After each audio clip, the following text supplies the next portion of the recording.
Hi everyone, and welcome to another great car here on the Car Reviews podcast with CollectorCarCanada.ca. Today we have a special one, 1987 Ferrari Testarossa 5-speed manual. This one is lot 279 on CollectorCarCanada.ca. So an 87 Testarossa in Rosso Corsa, which is merely Italian for race red. Over the tan interior, all leather, quite supple. We'll get a good look at the interior in a minute here. This one's an extremely low miler. It's a US model, US market model. So the odometer is in miles and it shows under 14,000 miles. So today we're at 13,766. So again, going to its new owner with under 14,000 miles. It's also going to its new owner certified. And a big item with these Testarossas is the engine out belt service. So in preparation for the sale last fall, the owner of this 87 Testarossa had the belts changed and also had the clutch replaced. So although that was last autumn, I believe the work order is October. We've got it in the detailed listing. Again, lot 279. The odometer is under 100 miles ago, certainly under 200 miles ago. So fresh belts and a fresh clutch for the new owner. Again, going to that person with under 14,000 miles. So let's give it a start up. We'll have a listen to it running, and then we'll move on with the rest of the review video. Here we go.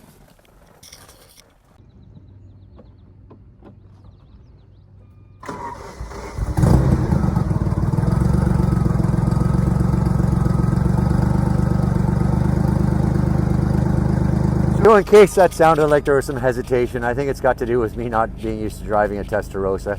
Started right up. We're fresh back from doing some driving videos. You'll also see on the detailed listing, lot 279. So the engine was relatively warm for that. We don't claim it to be a cold start, but we've also got a separate cold start video on the listing. So take a look for that if you want to hear it. Start not only from the cold, but also by someone being the owner who knows how to start it. That's said at my own expense. So we'll change camera angles now. I'll go grab the camera and we'll take a look at and listen to the engine and exhaust at idle. Of course, you can hear it under load on the driving videos we took and that are on lot 279, detailed listing, CollectorCarCanada.ca. Here's a look at a distance at the 1987 Ferrari Testarossa 5-speed manual with a 4.9 liter flat 12 engine. That's made into a 5-speed manual gated shifter, and that gets power to the rear wheel. So let's get in close. We'll have a better listen to it at idle.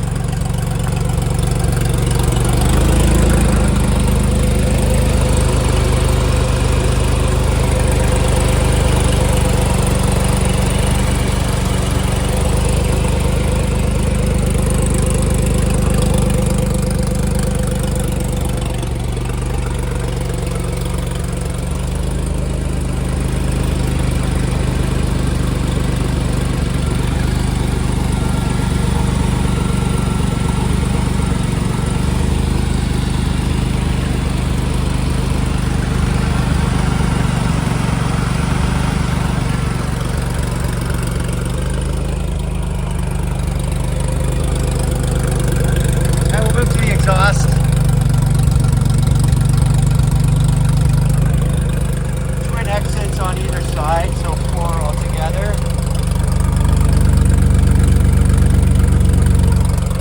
And a few more words about the engine.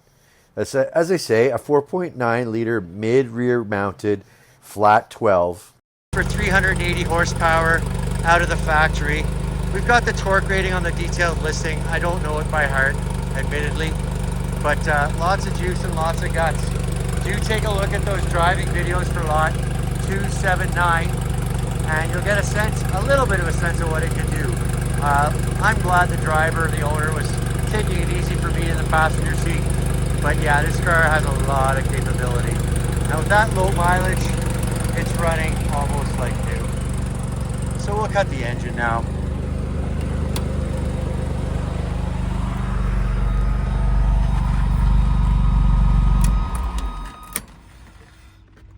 So here's a good look at the car in one of my favorite angles, the driver's front corner. You can see that original paint really pops.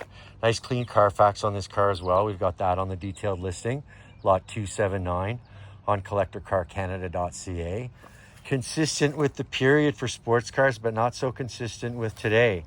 There are retractable headlights on this baby, and I think it looks fun with them up, so we'll give them a try here. Even with the car running, I think they're gonna pop up just fine. I might have said with the car running, I meant not running. So there they are in the up position. Let's do a quick walk around with the lights on to give you a sense. So those ones in the center, of course, are the brights. I didn't turn those on. And there is a set of fog lights down below. They're not on right now either. But you can get a sense of what the car looks like all lit up.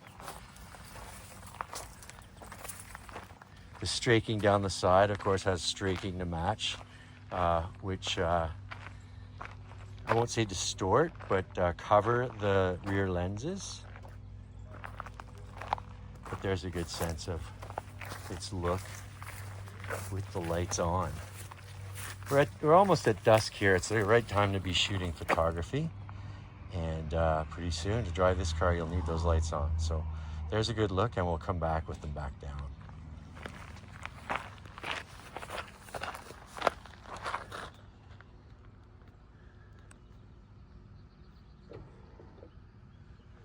So again, Rosso Corsa is the name of the paint color. Translated from Italian, it's merely race red. Couple little flaws in the finish. I'll show them to you as we make our way around the car. But really a smart car in wonderful condition. Again, super low miles, under 14,000 miles it's going to the new owner with. So we'll start with the wheels here. The factory wheels with the removable by that center hub are in place. This car, even for provenance sake, has the original tires on it. So that's a set of Goodyear Eagle VR50s. And up front here, they're size 225, 50, VR16. And as I say, the owner passes on the knowledge that these are original tires. I see a slight mark on this wheel right here. I'll put my tuning up close to it, but as you can see, relative to the tuning, it's quite small, and I can barely feel it. It's a little bit textured, but not really.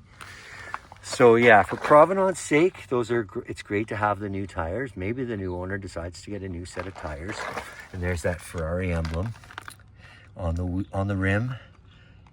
8 by 16, so 8-inch wide on the front, which matches the 225 millimeter width of this tire.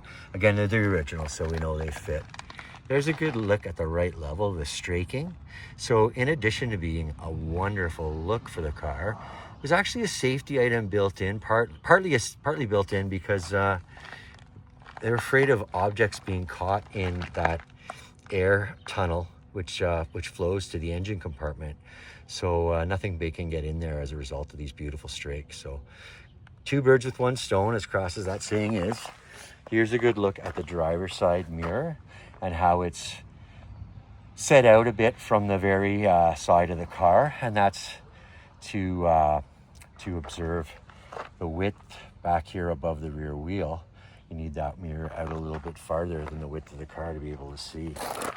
So making our way back. In our detailed listing, here's a Sigla emblem on this piece of glass, as well as a Ferrari emblem.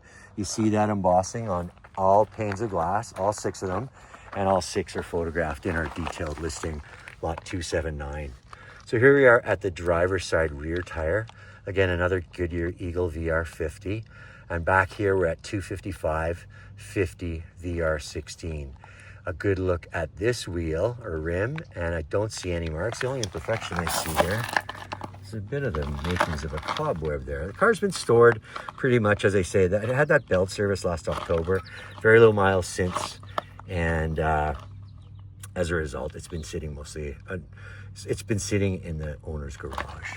Here's a look at the Pininfarina emblem here on the driver's side rear quarter. Car was designed by Pininfarina, as most Ferrari aficionados would know.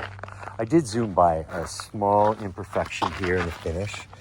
I don't know if the camera's gonna pick it up or not, but in case it does, I've got my coin just below it, but I do see a bit of a, I guess I'll call it an indent in the metal, and I think that's something that could be taken off or taken out by a PDR, a good PDR person, paintless dent removal.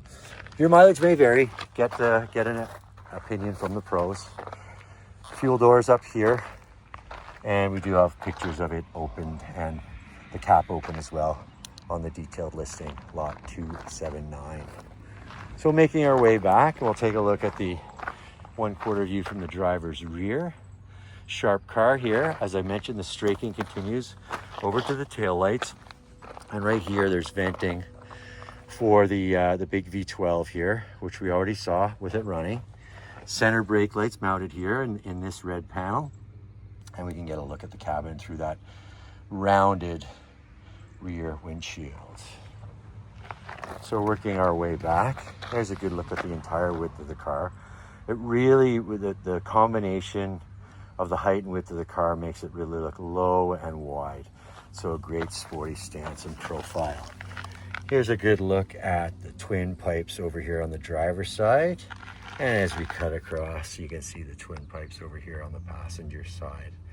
Not showing any discoloration or wear. They look, I won't say good as new, but darn good for an 87, being that we're shooting this in 2025.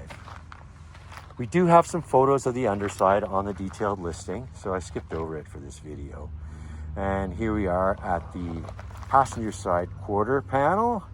I don't see the same imperfection over here on this side. We'll get a good look at the rim over here on the passenger's rear. I don't see any imperfections on it. I think I skipped the rim width over on the driver's side, so we'll get it over here on the passengers. You can see it's a 10-inch over here on the passengers on this original Ferrari rim. Goodyear Eagle VR50s at 255/50 VR16. And the matching Pininfarina badge over here on the passenger side. And a good look at the straking from the rear, as well as that matching straked passenger side mirror matching the driver's side.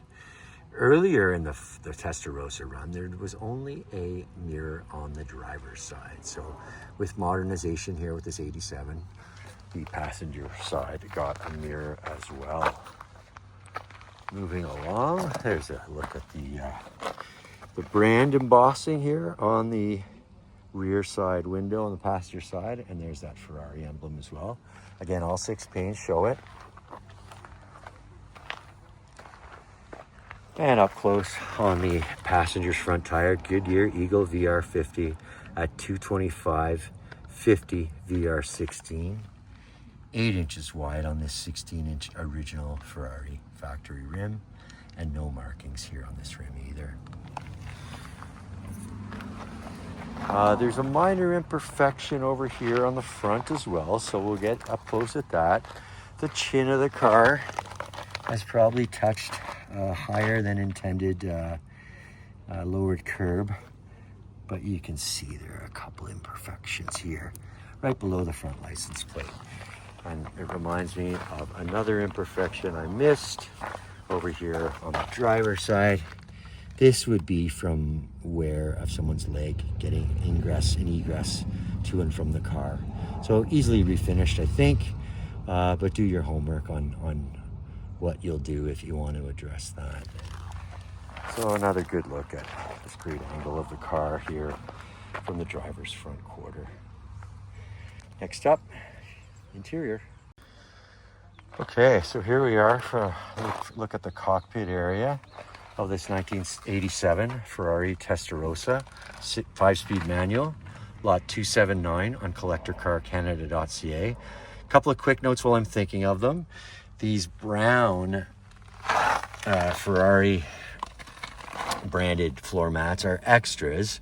Those protective mats protect the original factory protective mats over the floor here. So we have some better still photos of those in the detailed listing, if you want to take a look at those. You'll note that the rubber for the clutch pedal is off. It's in the center console, so it just needs to be fitted back on. I didn't ask any questions. I found that when we were doing our photo shoot of the interior. Another imperfection I'll show you is on the driver's seat bolster. A little bit of wear on that. Pulling out my handy dandy coin to give you a sense of perspective. And here it is right here. So when I talked to the owner about that, he's certainly particular about keeping a car original. There are Ferrari leather kits one can acquire though, procure if you want to recover the seat. But I see the owner's point in wanting to keep it original. Another nice touch here on both seats is the Ferrari emblem embossed into the headrests. A little bit of look on the outside of the seat, so you can see some power seat controls right there. Handbrake on the left side of the driver, and a couple of releases for the front trunk, as well as the engine cover in the rear. There's a speaker here, as well as a tweeter here. You can see a matching set over on the other side. The car's equipped with an aftermarket JVC head unit whose face comes off. It's actually covered up right now, but when I climb in, I'll give you a good look at that, because it does have a door behind which it lies. So I'll show you the Connolly leather covered door card here. We've got the windows down. It's a very warm evening.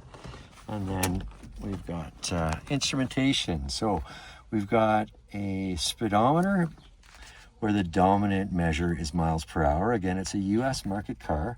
So it maxes out at 200 miles an hour, which is 320 kilometers an hour in the yellow font numbers. Again, under 14,000 miles on this car. In the center, there's an oil temperature gauge. And then over on the right, we have a tachometer whose maximum reading is 10,000 RPM, but you don't want to get going that high, given that the red line's at 6,750. Down below the oil gauge, there's a coolant temperature gauge as well, and that's in there for in Fahrenheit degrees, reflective of the US market car. And then we've got the oil temperature. I might have said oil temperature for on the dash. That's in fact oil pressure. So we've got oil temperature down here in the console. There's a clock right here. I don't have the car running, so it's not operating right now, but I did see it counting time earlier on our driving videos. And then there's a fuel gauge as well. Some vents. Another thing I'll add, that while we were doing our driving videos, warm night, I always like to have the windows up for those to minimize the wind noise. And we did run the air conditioner, and I'm pleased to report that it blows cold. There's where that JVC faceplate plugs into the stereo. We can just close that door up, being that we're not using it. Good look at the HVAC controls, as well as the windows, and power mirror as well. Right through to the center here. While I'm thinking of it, here's the faceplate for the JVC head unit, right in there. And then there's a good look at the passenger seat and the passenger door card, and the floor over on that side as well. Here's a little storage cubby here, also covered in the Connolly leather in tan. I'm not going to open that right now. There's some personal items in there, so I'd rather not show those off, being that they're not mine. But there's a good look at the 3-spoke steering wheel, factory item. Even so, it is branded Momo, so Momo from the factory. And of course, this being a US market car, it's got the retractable shoulder belts of the period. Those are still functional. The owner tells me he prefers to just use the lap belt only, and you can see those there, but they can be connected with the shoulder, as you see there.